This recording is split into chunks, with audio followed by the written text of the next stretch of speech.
เอาแค่สิมรีเปรียบทานเอาสดกาขนมเพราะแต่ความกาดอจันทร์พุ่มรวยกวนกันเก่งสองแต่บัดน้ำมองกองมาจอมป่าไอ้เลือบ้านจุลจอมไปสิมรีบกระโอบชวดเฉียบโอปัญญาโหราลุงมองมาสบายพี่เรื่องสบายเตรียมกรอง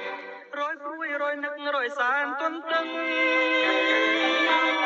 ผมค่ายนำนังในเจียงปลาបងប្អូនជាចេះចប្រៃកងកាំងទឹកសាបខេត្តសៀមរាបបាទគឺជា uniqueness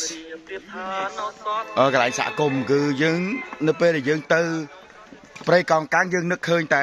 សមុទ្រទេតែប្រៃកងកាំងសមុទ្រគឺហៅថាប្រៃកងកាំងទឹកប្រៃតែតម្លៃសម្រាប់ប្រទេសកម្ពុជាយើងមានប្រៃកងកាំង uniqueness ប្រៃកងកាំងទឹកសាបដែរគឺមាននៅក្នុងខេត្តសៀមរាបគឺស្ថិតនៅសហគមន៍អីគេបងរាសហគមន៍អីគេព្រៃឈើសហគមន៍ព្រៃឈើឬក៏សហគមន៍អេកូទេសចរដែលនៅជាមួយគ្នាហ្នឹងទំនប់អីគេពោខ្នាពោបាទសហគមន៍